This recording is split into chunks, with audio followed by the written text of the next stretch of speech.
지난 12월 4일과 5일 강경화 장관의 초청에 응답해 중국의 외교부장 왕이가 한국을 방문했습니다. 이번 왕이 부장의 방문은 2016년 사드 사태 이후 처음 있는 방문이라는 점에서 세간의 주목을 받았습니다. 그런데 많은 언론들은 왕이 부장의 방한 시기가 심상치 않다고 지적했습니다. 그동안 한국에 수많은 요청에도 꿈쩍하지 않던 중국이 왜 지금 한국에 방문한 것일까요? 안녕하세요, 제이지입니다. 오늘은 중국의 외교부장인 왕이와 그가 한국에 방문한 배경에 대해서 살펴보겠습니다. 왕이 부장은 1953년 중국 북경에서 태어났습니다. 그가 초등학교, 중학교를 무사히 졸업하고 고등학교 1학년 학생이 되었을 때 권력에 미친 마오쩌둥이 문화대혁명을 일으킵니다. 그리고 그 덕에 중국은 10년 동안 대학교에 문을 닫게 되죠. 그 때문에 우리 성실하고 공부를 열심히 해 대학교에 진학하길 고대했던 왕이 학생은 고등학교를 졸업하고 대학교에 가지 못하게 됩니다. 그리고 그 대신 당시 많은 사람들이 그랬던 것처럼 지식청년이 되어 저희 가보지도 못한 중국 최북단 흑룡강 지역에 가서 8년간 삽질을 하게 됩니다. 1976년 사상 최악의 독재자이자 동시에 중국의 국부 마오쩌둥이 사망하고 문화대혁명이 끝이 나자 대학교들은 다시 문을 열었습니다. 그리고 왕이는 헐레벌떡 북경으로 돌아와 만 24세의 나이로 베이징 제2외국어학원에 일본어 전공으로 입학합니다. 생각해보면 왕이는 참 운이 좋은 사람입니다. 당시 중국 외국어학원에는 수험생 연령이 만 25세가 넘으면 안 된다는 규정이 있었는데 왕이는 딱 만 24세에 대학교에 들어갈 수 있었습니다. 만약 마오쩌둥이 조금 더 늦게 죽었거나 왕이가 빈둥거리다 1년만 대학교에 늦게 갔어도 지금 외교부 장관은 왕이가 아닌 다른 사람의 차지였을 것입니다. 어쨌든 만 24세에 조금 많이 늦은 나이로 대학교에 입학한 왕이는 4년 만에 대학교를 졸업하고 1982년 중국 외교부에 들어가 외교관이 됩니다. 외교관이 된 왕이는 중국 태자당, 즉 중국 건국 아버지들 중 한 명인 천자동의 딸 천웨이와 결혼하면서 고속에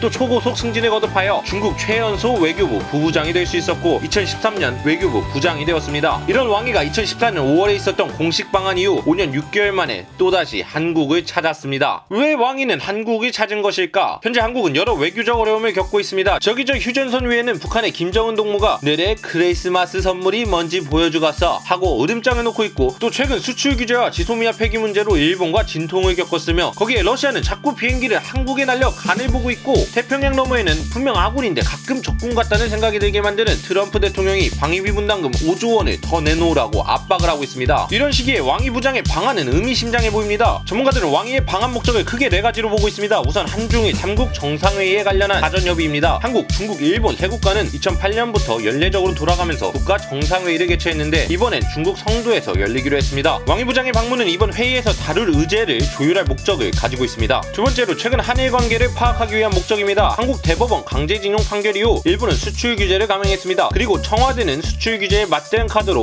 지소미아 파기를 꺼내들면서 미국을 곤란하게 하고 중국을 춤추게 했습니다. 이후 미국의 압박인지 중재인지 모르겠지만 청와대가 지소미아를 일단 연장한다고 하면서 한일 관계는 임시 봉합되었고 사건은 일단락되었습니다. 많은 전문가들은 왕이가 한국에 직접 방문함으로써 한 차례 큰 파도를 겪은 한국의 여론을 직접 파악하려고 한다고 보고 있습니다. 세 번째는 지소미아와 방위비 분담금으로 벌어진 한국과 미국의 틈을 파고들겠다는 심산입니다. 현재 중국의 대한국 전략은 간단합니다. 한국을 미국에서 떨어져 나오게 하는 것입니다. 자신의 편은 되지도 않을 것이고 되기도 어렵다는 것을 알기 때문에 일단 미국에게서 떨어지기만 하면 된다입니다. 그렇게 되기만 한다면 미국과 동맹국들에게 꽁꽁 둘러싸인 중국이 한숨 돌릴 수 있기 때문입니다. 지난 2015년 박근혜 전 대통령을 천안문 망루에 세운 것도 한국을 포용해 미국으로부터 떨어뜨리기 위한 전략의 일환이었습니다. 물론 이런 중국의 전략은 사드가 설치되면서 변경되었지만 최근 한미 관계가 흔들리는 틈을 타 또다시 간을 보러 온 것입니다. 네 번째로 한국에게 추가로 미국 미사일 배치를 하지 말라는 경고 차원입니다. 지난 8월 미국은 러시아와 맺었던 협정인 중거리 핵전력 조약 INF에서 탈퇴했습니다. 이후 많은 국제정치학자들은 한국과 일본의 중거리 미사일이 배치될 가능성도 있다고 전망했고, 이런 전망에 대해 중국은 미국이 한국 본토에 중국을 겨냥하려는 전략적 무기를 배치하면 어떤 결과를 마주할지 상상도 할 수 없을 것이다 라고 경고를 해왔습니다. 어쨌든 이런 중국의 의중을 반영하듯 한국에 온 왕이 부장은 시종일관 미국을 비판하고 사드를 언급했고 중거리 미사일 배치에 대한 우려를 표명하며 한국과 미국의 틈 벌리기에 주력을 다하고 한국을 우회적으로 압박하는 모습을 보여줬습니다. 그리고 1박 2일간 언론의 주목을 받으며 신나게 돌아다닌 왕이 외교부장은 짧은 일정을 마치고 중국으로 돌아갔습니다. 왕이 부장의 방문을 시작으로 중국의 적극적인 한국 끌어당기기가 시작되면 한국의 입장은 더욱 난처해질 것입니다. 한국이 이 난관을 어떻게 헤쳐나갈지 관심을 가지고 지켜봐야겠습니다. 지금까지 제이지였습니다. 제이지스.